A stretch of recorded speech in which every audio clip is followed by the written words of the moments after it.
What's up? All right. Happy Saturday, 8:53 p.m. February the 7th, 2026. I spent all day at the emergency room. Not for me,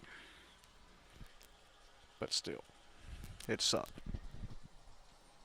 Got a good one today. It's gonna be fun. So, yeah, let's go. So check this out. Happy Black History Month.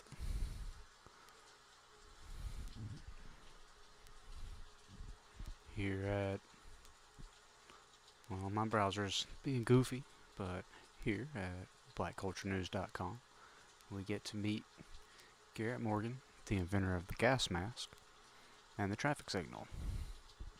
He is a trailblazer for African American inventors with his patents, including those for a hair straightening product, a breathing device, and a revamped sewing machine, and an improved traffic signal. It's awesome. Salute. Born in Kentucky on March 4th, 1877, began his career as a sewing machine mechanic with only an elementary education. Awesome. I like sewing machines. Went on to patent several inventions, including an improved sewing machine and traffic signal, a hair straightening product, and a respiratory device that would later provide the blueprint for World War I gas masks. Morgan died on July the 27th, 1963, in Cleveland, Ohio. Hats off, sir. That's awesome. Traffic signal. I believe there's some caveats there, some modifications or some differences to the traffic signal, because I discovered this as I was looking at, first off, hats off to anybody that invents and improves, even in any tiny way, a product that already exists. You deserve your patent, you deserve your recognition, and you certainly deserve the riches that would be made off of it helping mankind. Absolutely. No shame on that. And good on him for getting the patents. I've looked into that process for some things, and it appears to be incredibly expensive. Although, in 1870s, well, he was born in 1877, so let's just say in 1900, I'm sure it was still a pretty penny, but it was undoubtedly easier than today. So my hat's off to all the early inventors who were able to take these leaps. It's a smart dude we're talking about. Let's just make sure that I have... Oh. Alright, let's turn me off. Alright, let's go back. See, this guy. My bad, guys. This guy here. Yeah, we're doing good. We're doing so good. See, he's a very intelligent guy. He's got a bunch of patents and help with this thing. That's good. And these things, these are good. It's great. And I found out about him because I was looking at this date in history, not today's date, but this date here, November 29th. We'll get into it in a minute. And it showed me that in 1910, the first patent for a U.S. traffic light system was issued to Chicago engineer Ernest Serenier. And I thought it was a black guy, and it checked out because it said Chicago. But this was Chicago in 1910, so I don't know the demographics then. So, so I believe that this guy, Ernest Serenier, is one of these other fellas. This guy's, where's he at? Possibly this guy, maybe, I don't know. Maybe this guy. There was another fella who, yeah, this guy, J.P. Knight, in 1868. He was traffic lighting it up in good old London town, or in England. I don't know. I don't know what part of England. Doesn't matter. And the reason that I was looking at... So his came along in 1923. So 13 years after the guy in Chicago, and about 46 years after the first guy in England. Interesting. No, longer than that. Let's see. That'd be 32. 32 and 23. Still a nice symmetry. I was just going 23 on either side. So 32 and 23. Well, that's 50. 55? Yeah, 55. That's about right. That tracks. So, yeah. Just looking at these guys because I was curious about what happened on the date of history and the month of November on the 29th day. Now, there's a lot of interesting stuff. Where to go. That's pretty interesting. That was in 1923. That was the very year that the black fella made his patent for the day in history in a different year. It's a whole thing. Alright, but anyways, back up here, there's some cool, well, I don't know about cool, there's some interesting things. We had this. Oh, when we had that, that was pretty, I think that was probably a big one right there in 1349. And the reason I was looking at this date is because it's the date that this firm was purchased by this corporation. Okay? Why was I looking into that? Well, chat. Historically, statistically male. And maybe 11 to 13% of you are maybe ladies. So how's it going? The reason I was looking into that is because my mom and my grandmother have been watching this nonstop news coverage of the missing elderly Nancy Guthrie, the mother of Susannah Guthrie, the host of the Today Show. And so I was curious, so I started looking at some stuff. So check this out. We'll get back to this. Alright? Who is Susannah Guthrie? Alright? Well, she's on the Today Show. It's this lady. Who is Susannah Guthrie's husband? Who's she married to? Michael Feldman. He's a corporate consultant. Married since 2014. 2 children together. That's excellent. That's awesome. Now, Michael Feldman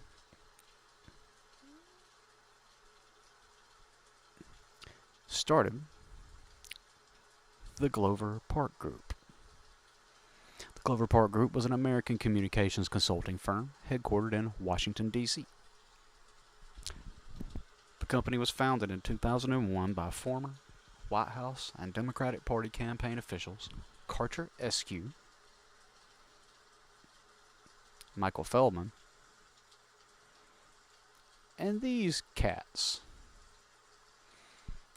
So in 2021, 20 years later, they merged with Finsbury and Herring Schoopener to form Finsbury Glover Herring, which itself later merged in December 2021 with New York-based Sard Verbinnen and Company to form FGS Global. So, started in 2001. In 2021, January 2021, merged with these guys. And then by December of that very same year, merged with these guys to become this. Okay? So what's this?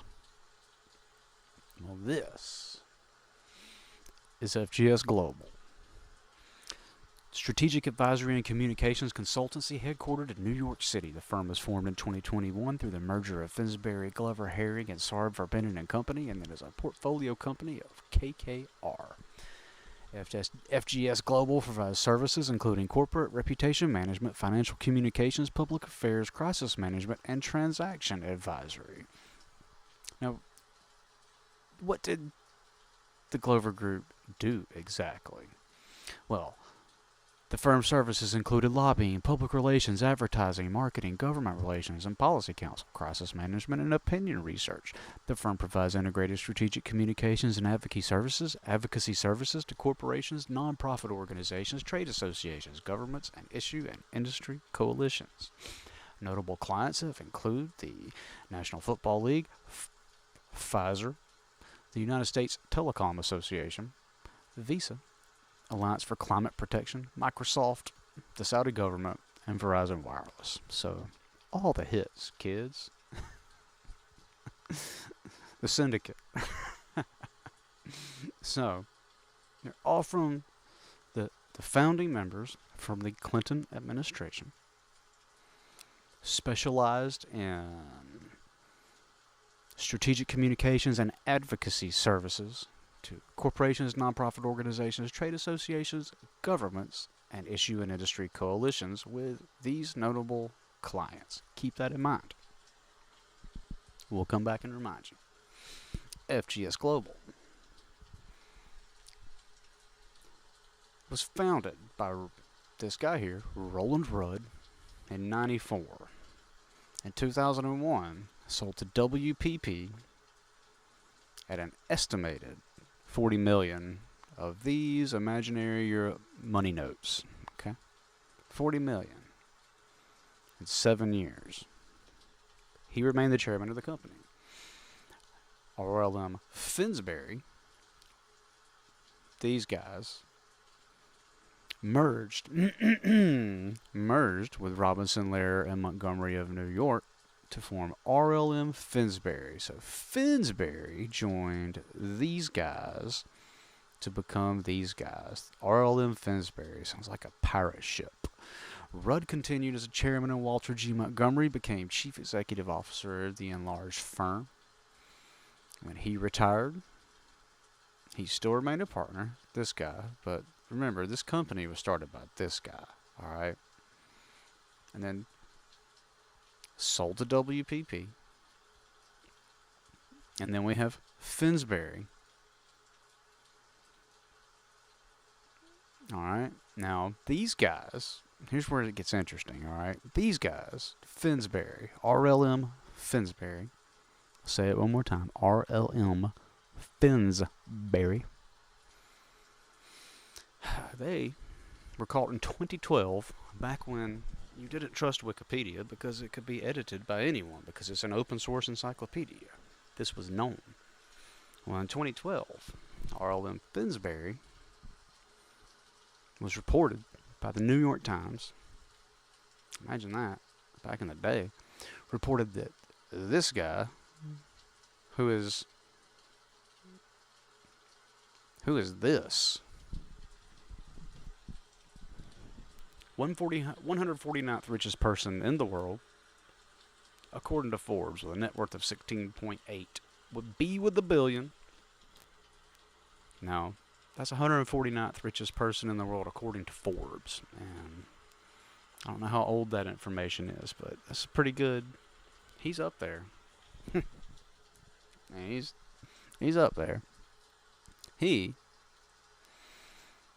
You wanted to use them. He was about to launch one of the largest stock market listings in London for this, which is the second largest mobile phone operator and the third largest telecommunications company in Russia, headquartered in Moscow. As of 2024, the company serves 77.26 million subscribers across Russia and Tajikistan. It's big, all right? Megaphone is big. And Alisher Uzumanov, a very nice-looking Russian gentleman with a bunch of money, nice suit there. He controls this Megaphone. He hired RLM Finsbury. Again, that's these guys. Okay? That's these guys. So, this company, which merged with these guys, was hired by him to covertly clean up his online image, known as reputation management.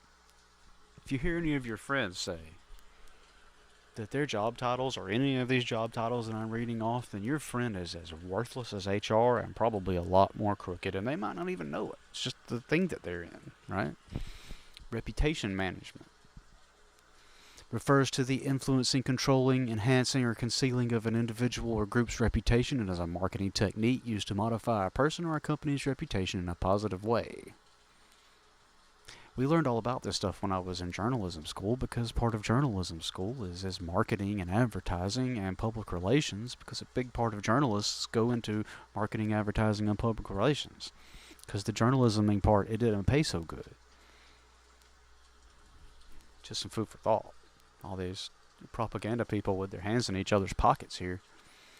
Reputation management. So fixing, right? The same thing that these guys did.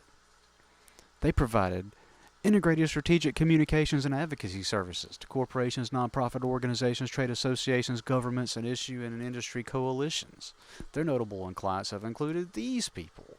They did reputation management for these people. I don't know why I'm like gesturing at the camera. I don't even think I'm on the screen. I'm on the screen? I'm not on the screen. Alright, let's just shrink me down so I don't feel like I'm doing all this gesturing for nothing. There we go. Alright, let's get on back to it. No, LibreOffice, I don't want to. Doesn't matter. So, remember, Glover Park Group, founded in 2001 by former members of the Clinton administration, including Michael Feldman, who again is the husband of Susannah Guthrie, host of the Today Show, whose mom has been missing for 6 calendar days now, vanished on the 1st, and we'll get to that part in a minute too. I have some thoughts. So again, reputation management in the form of integrated strategic communications and advocacy services. I know I'm repeating myself a lot. It's the idea. For these fine people, really good folks and excellent people, and these guys are all winners, and it's kind of odd that they represented United States Telecom Association, and then these guys, they must have done such a good job representing these guys that these guys were like, holy shit, man, I mean, we got caught doing this, and these guys got away with it, Come on now. Let's see how they, in what form that they represented these guys. Oh, wow. Never mind, this is the whole entire history of it. It's a really old corporation, So, back to these. Alright, so they got caught by the New York Times and by the Telegraph, covertly cleaning up an online image for this fella here, the Russian oligarch billionaire who is 49% owner of Megaphone, which is the second largest mobile phone operator and the third largest telecommunication company in Russia. They got caught cleaning up his online image. The Telegraph reported that RLM Finsbury staff anonymously deleted details of a Soviet-era criminal conviction and freedom of speech row. That kind of pesky thing. And then replaced those sections with text outlining Mr. Uzmanov's, I apologize for butchering your name, sir. No disrespect intended. Game is game. Replaced those sections with text outlining Mr. Uzmanov's philanthropy and Jesus, making me not say our words right. Philanthropy and art collection. According to O'Dwyer's PR, the firm publicly apologized in the Times. They said they're sorry.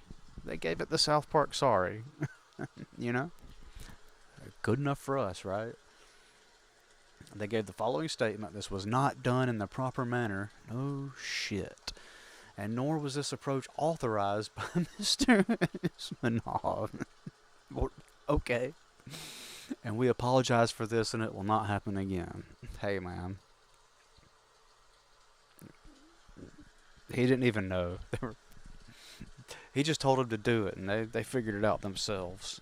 So it was their idea. they decided to go on to this publicly available, open source, editable encyclopedia that exists entirely on the principle that you can trust most of what's written in it, right? And there's these guys who are all very wealthy. I'm not talking about Mr. Billionaire with a B. I'm talking about these small fish that he's got doing this. All these people are so fucking wealthy compared to what anybody that you could conceive of has. I mean, these people are balling out of control. The guy who merged with the original company of Finsbury, they bought it for 40 million pounds or euros. I'm sorry, I'm Alabama and I don't know what that symbol is, and I've intentionally not learned it because it's stupid and it's foreign. No offense. And whatever. So the guy running the company is already a 40 millionaire. So the people that bought his company are writing him $40 million checks, right? And not the people individually, but their companies. I get it. They're all ballers. And they're in New York and they're from D.C. Come on now. And they got big dicked by this guy, because how couldn't you?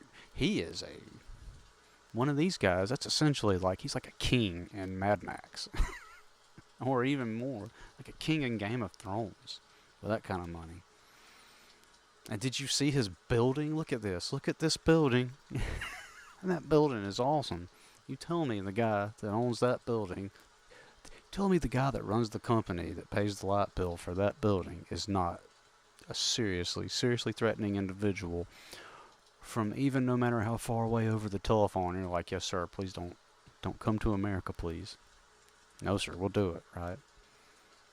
So these guys got caught doing that. And they apologized. And that was in 2012. So in 2014, they dropped the RLM pirate nonsense and rebranded as Finsbury in bold. That's important. To underline, why didn't they underline it? Missed opportunity, guys. To underline its global ambitions. Gonna like this part.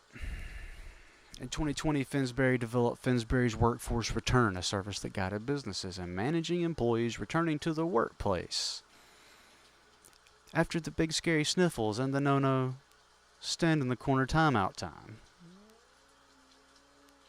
See? The no-no sniffles and the stand in the corner timeout time. So that's where they came back in at. They were disgraced for being caught editing the open source democratic, because controlled by the masses, source of information, where at the time in 2012 we knew not to trust this. If you turned in a paper in college and you cited Wikipedia, you're failed. That paper's done. It used to be. This is about as bad as plagiarism. No shit. And they got caught changing his little page. Somehow this dude had a page on Wikipedia already. That's how popular he already was. That the biggest concern of some people in Russia, the biggest problem, he was such a big problem they took a minute to make a Wikipedia page. All right, let that sink in.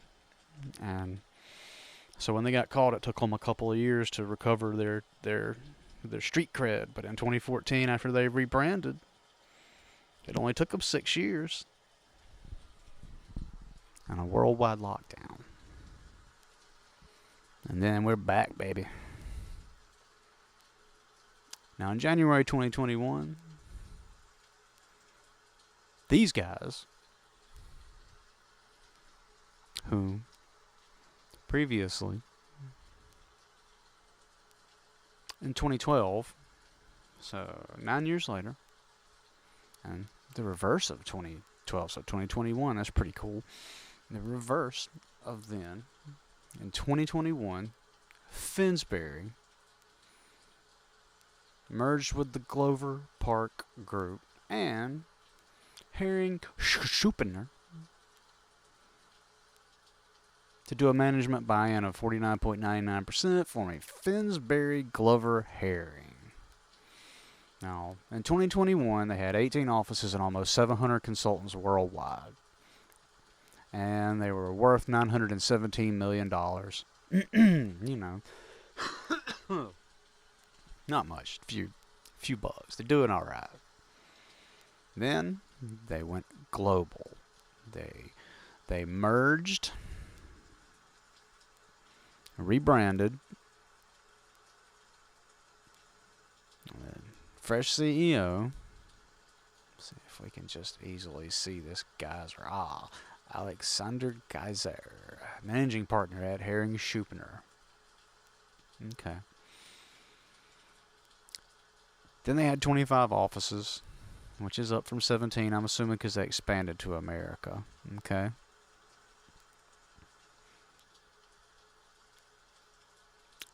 Number one in terms of the volume and the value of the mergers and acquisitions deal.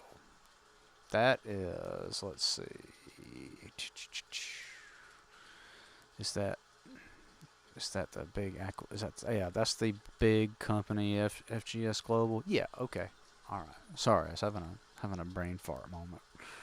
So check this out. These guys, I had to think about this a minute ago because I was like, what in the hell, man? All right, so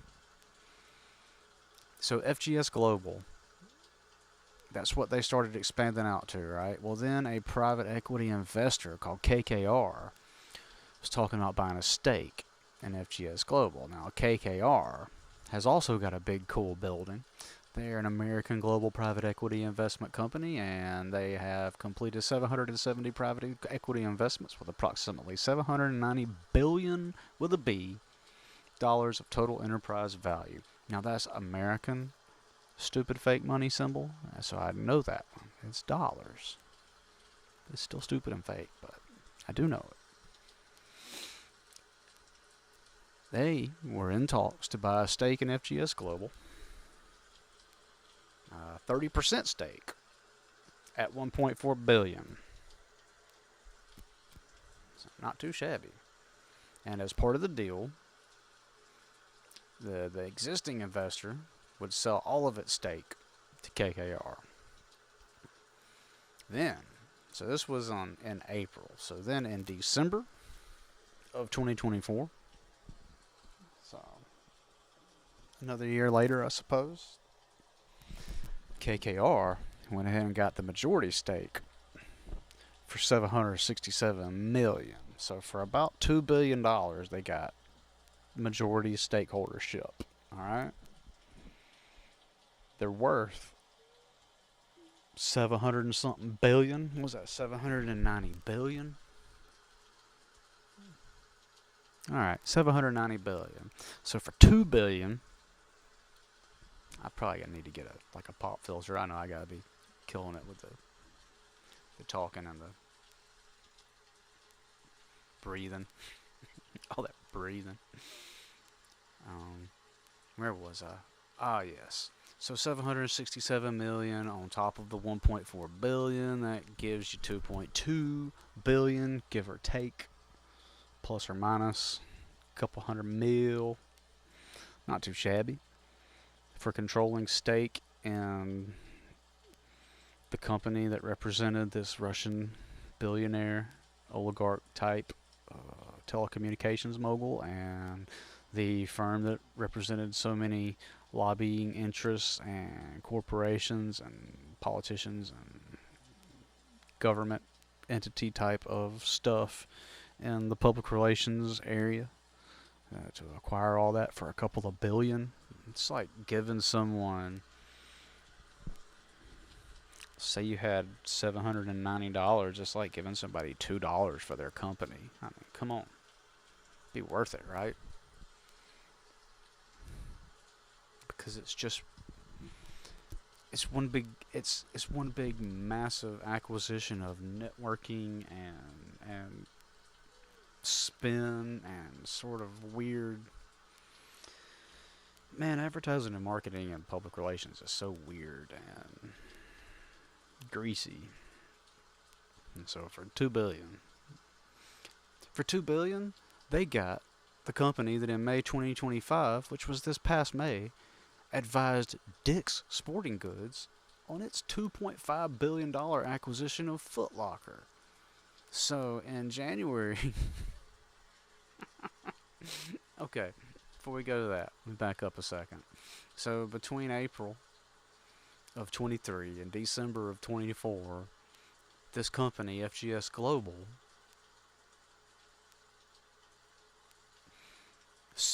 got sold to KKR for the same amount, roughly, for slightly less, roughly, than they advised Dick's Sporting Goods to buy Foot Locker. So Dick's Sporting Goods could have bought them. Sucker. What a missed opportunity. How about I just buy you instead of Foot Locker? You're giving me some good advice on buying Foot Locker here. Why don't I just buy you instead? Sir, we're not for sale. So check this out. January 2026. That's a couple of days ago. It was announced that FGS Global had acquired Memetica, a specialist consultancy focused on AI-driven digital threat detection and intelligence. The acquisition accompanied the launch of FGS Global's AI advisory practice and resulted in Memetica's integration into the firm's AI and innovation group. So they bought a company focused on AI-driven digital threat detection and intelligence. Okay? So, now, what has this got to do with anything, right? Oh, okay. Well, check this out while we're in here. WPP PLC. That's who bought Glover Park Group in 2011. This guy, the guy who started this, okay, so let's just take it from the top. WPP PLC is a British multinational communications, advertising, public relations, technology, and commerce holding company headquartered in London, England. It is the world's largest advertising company as of 2023. WPP PLC owns many companies which include advertising, public relations, media, and market research networks, such as all of these shitheads. It is one of the big three agency companies alongside Publicis and Omnicron. WPP has a primary listing on the London Stock Exchange and is a constituent of the FTSE 250 index. I noticed that this was interesting to me. Essence was a global data and measurement-driven full-service agency that merged with Mediacom in January 2023 to form Essence Mediacom. Prior to the merger, Essence had 20 offices in 12 countries and a staff of approximately $2,000. They specialize in strategy, digital marketing, digital creative, media planning and buying, mobile advertising, and analytics. It also included dedicated technology businesses, 260 Technologies, which developed platforms that underpin the agency's services to clients, as well as building bespoke technologies for clients, including Google. 260 was subsequently merged with other Group M technologies to form Choreograph. Thought this was interesting too. Matt Isaacs was CEO until May 2014 when he became executive chair and was succeeded as CEO by Christian Jewell and his ego. What the shit does that mean?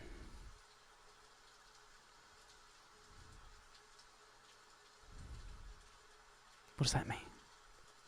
Why is that in there? That doesn't relate back to what we're talking about, really. But this company here, Essence Mediacom, well, I mean, Mediacom's a cable company. We got Mediacom in Andalusia. So now it's Essence Mediacom. So a company that specializes in strategy, digital marketing, digital creative, media planning and buying, mobile advertising, analytics, and dedicated technology businesses, including making stuff, bespoke things and stuff for Google. They bought the cable company. And then WPP, the largest advertising company, multinational communications, advertising, public relations, technology, and commerce holding company, well, they bought the company that owns the WPP Media. It was formerly Group M, as a U.S.-based media business, which is owned by the multinational holding company. That is Essence Mediacom. All right, so WPP, which also bought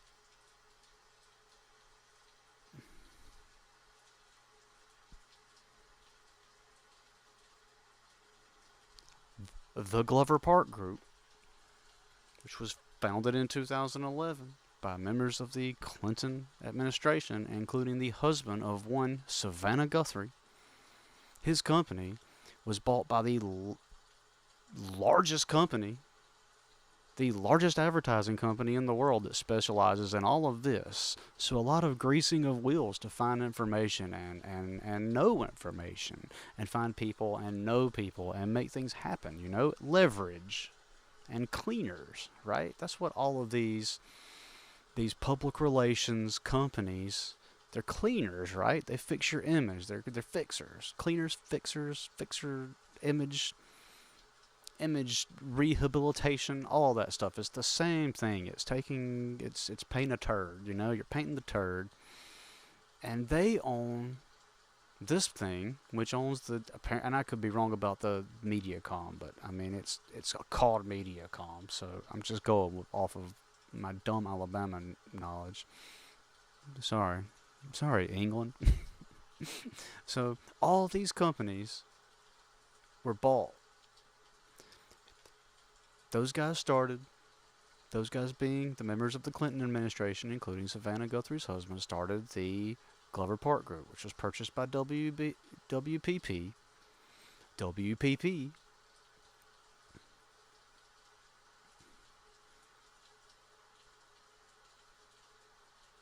then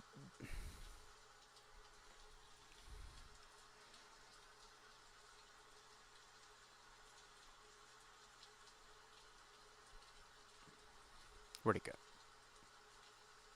I've lost my tie here. Where does it tie? Back to WPP and Finsbury. Where are we? Aha. So, Finsbury, which was sold to WPP, became RLM Finsbury when they merged with these guys. Okay? And then in 2020, what did they say? 2021? Yes. In 2021, it all merged together, and the equity company that purchased all of it then acquired this AI-driven digital threat detection and intelligence company. So this is stack upon stack upon stack upon stack of very highly, heavily connected people with all the resources you could possibly imagine. All the resources. And they have lost.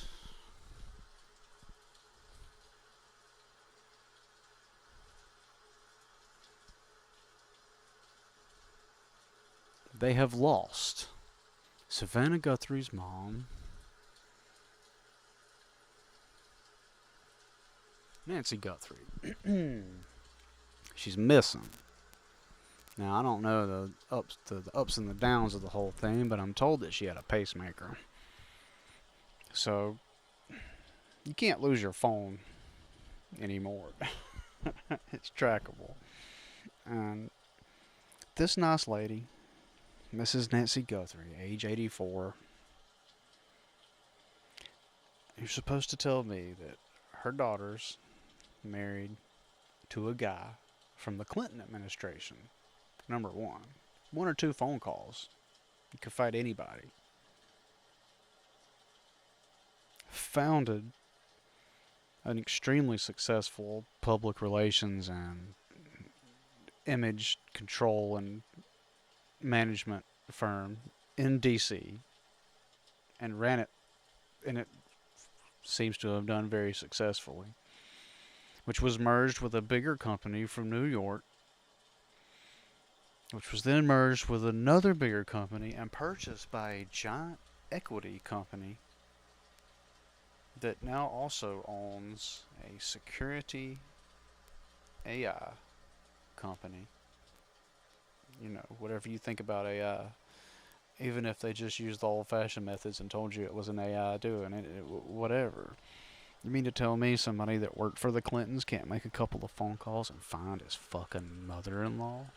She's 84 years old, man. She's got a pacemaker. She's been missing 6 days. That neighborhood that she lives in doesn't have some serious level security. The people protecting the investments of the companies that they bought don't have 24/7 security. I mean, I feel like they probably do, right? Like probably got some serious security. Savannah Guthrie's on the fucking Today Show, man. She's got security. You think her mom ain't got security? So, anyways, they're well connected, man. They're well connected, so they don't lose people. Come on. Come on now.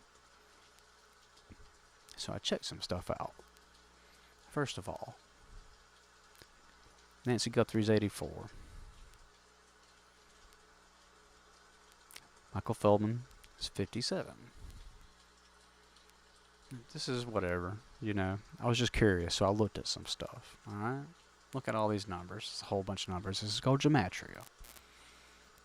This means nothing ultimately. It's just another pattern recognition, alright? So, let's see. What did I see here? Well, for one thing, tomorrow's the Super Bowl. Super Bowl 60. Tomorrow's also February the 8th, 2026. Which could also be 2-8, so 2 8s, right? So, Guthrie, 88. Oh no, what happened? Go back. Oh no. My thesis is crumbling. Oh, please don't tell me no. How about, can I just go forward again? Will it just show me what I already had? Ah, you bastard. Alright, hold on a second. Time out.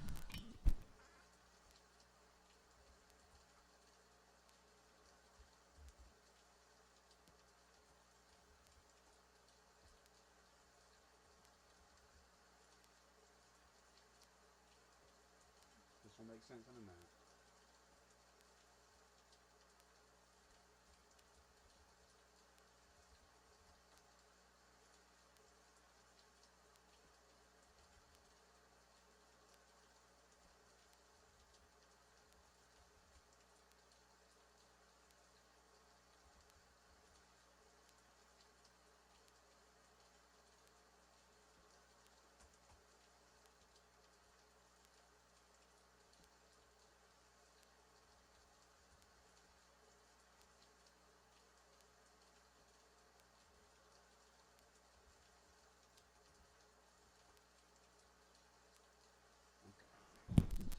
Alright, I think that's roughly all the ones that I put in there. Alright, so let's see what we can see here. Alright. So, as I was saying, Super Bowl 60. I guess. I don't ever watch it, so whatever. I had to look it up. Super Bowl 60. The Patriots and the Somebodies, I guess. February 8th, so 2 8s. Okay. Guthrie. Oh, god dang it.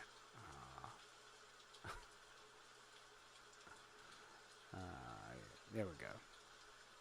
Guthrie, 88. How about Michael Feldman's?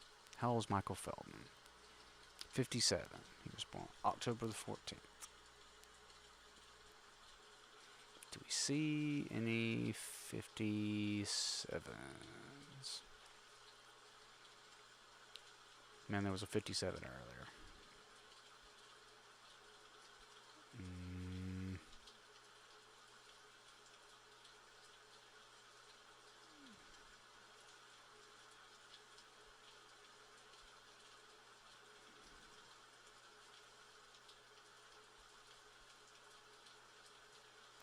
Well, Susannah Guthrie is 84.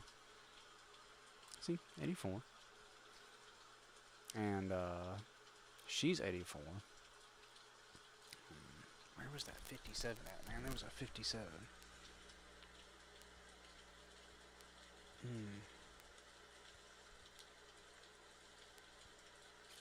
And she's 54. He's 57, she's 54.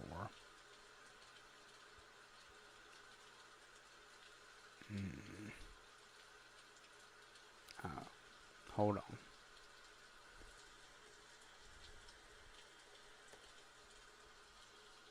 How about that? That's where it was. So, oh, come on.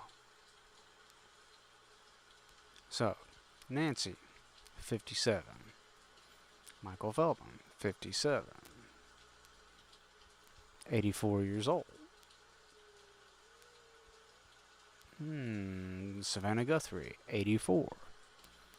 Guthrie, 88. Tomorrow's February the 8th. That would be 7 days after she disappeared, which seems to me like it'd have a nice symmetry to it if that was how it was going to go. Now, I realize the last couple of minutes of what I've shown has probably completely invalidated any opinion you might have had of the rest of the stuff that I just said.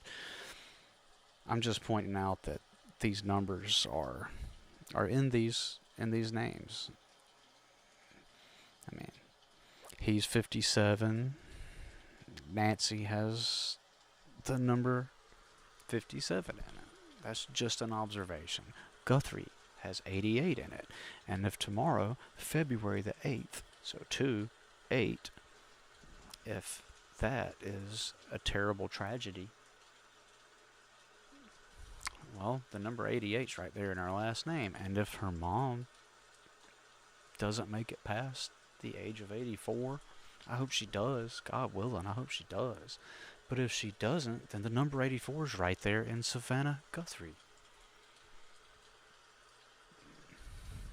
So, that doesn't necessarily mean anything, you know?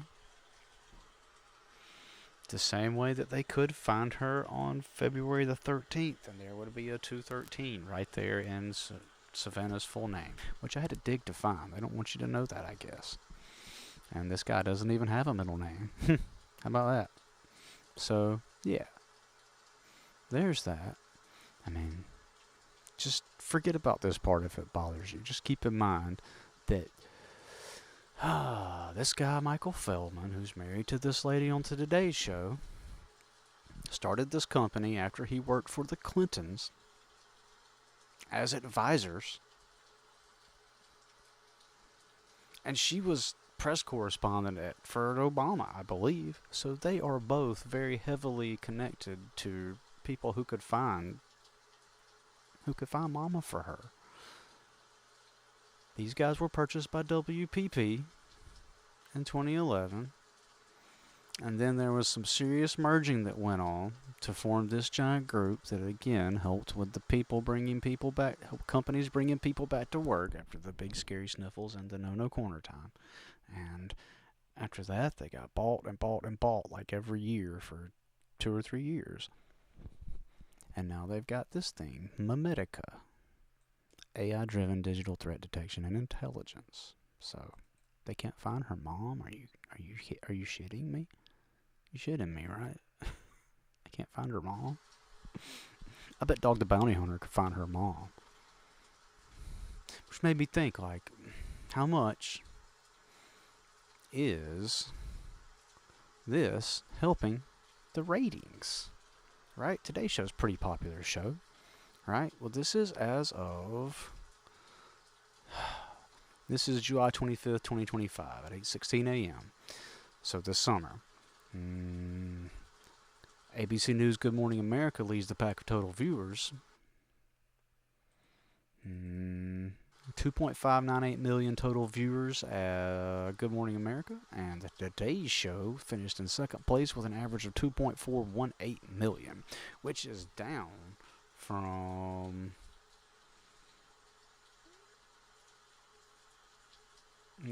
Okay, so the highest points are usually around the holidays, obviously. So November of 2022, there was 3 million people Here you got 2.7. It kind of dipped back up here a little bit, but it's, you know, it's still not great. It still ain't 2022 numbers.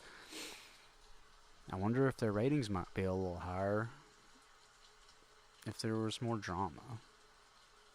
I wouldn't even want to talk about this shit if my mom disappeared and I was on TV. I'd be like, stay out of this. Wait, I know the president and them. We got them on it. You know? Like, they should be Maduroing this nice old lady straight out of wherever she's at. This is day 6, 5 days ago. 5.5 days ago. 5 days, 11 hours, and like 40 minutes ago. She's 84. She shouldn't have made it down the block. I don't know what to say, you know? Except for, come on, man. And, yeah. So, alright, well, that's pretty much that. Anyways. Thanks for watching. Y'all, yeah, it's perfect. 51 minutes. Excellent. Alright. Peace.